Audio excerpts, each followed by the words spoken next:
Let's go to the phone lines now. Carl is an Evertonian. Hello, Carl. Good morning, Carl. Hi guys, how you doing? Hello, we're doing all right. well. We're doing well. What's going wrong at the club at the moment, Carl? I think the recruitment for the start.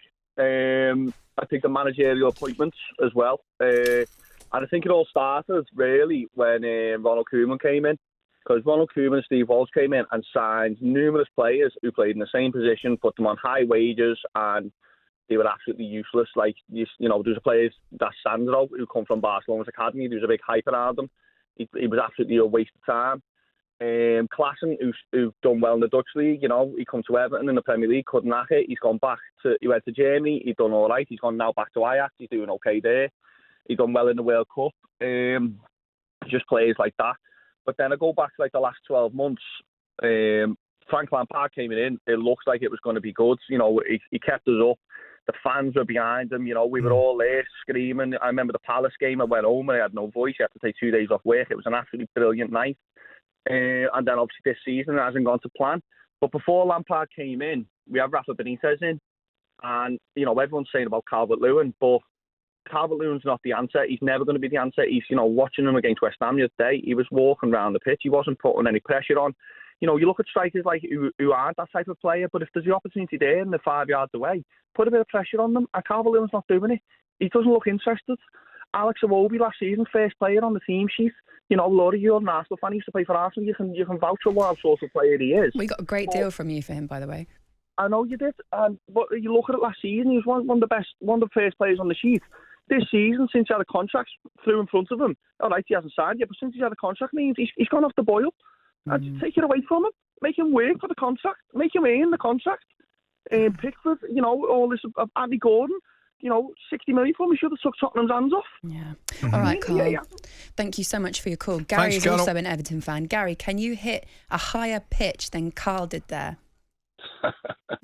How you, Laura? How you, Hello. Great, I shouldn't laugh, Gary. I'm sorry. How are you doing?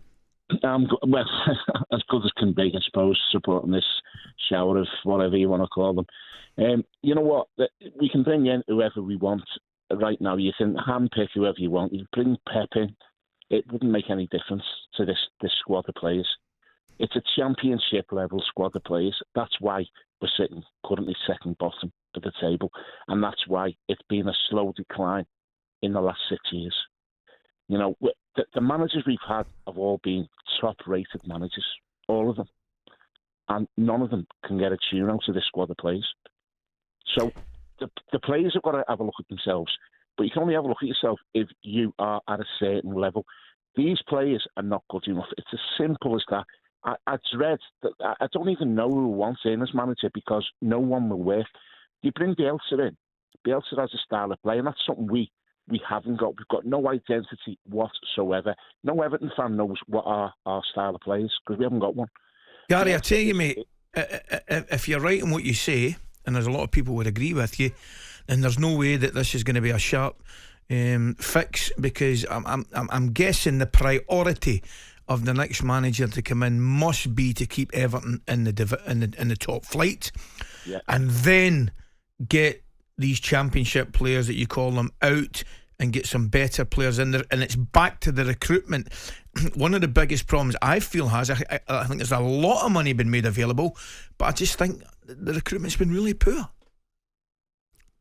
Because the recruitment has brought in players at this level. There's no player in the Everton squad who's a game changer. You look at every team, they've got one player who you hold your hat on and go, right, maybe he'll do something for us. We haven't got one. As the caller previous just said about Calvert-Lewin, got no chance for him. He was lauded to be the next England striker behind Harry Kane. No chance whatsoever. He doesn't put himself about. He just hasn't got it end of. But listen, the recruitment is the be-all and end-all of Everton's problems, and that comes from the very top. And that's why the fans are calling for the board to go. And I mean, obviously, we need a new backer, we need a new buyer. But at the end of the day, no fans have been levelling any stick at Lampard's area. They've stuck. Every Everton fan wanted him to do well. Okay. He's a great guy. Gary, thank you so much for your call. Thanks, Gary. Take care. Have a lovely day. We'll let you know. We'll find out who's going next in at Everton. Is it the bookies' favourite? Is it Marcelo Bielsa? Sean Dyche, could he get a crack at the whip? A fair crack at the whip? What's needed for Everton? 03717 22 3344. What is the time now? It's 9:28. talkSPORT Breakfast with Laura Woods. Monday to Wednesday mornings 6 till 10. On AM, on DAB, via the talkSPORT app and on your smart speaker.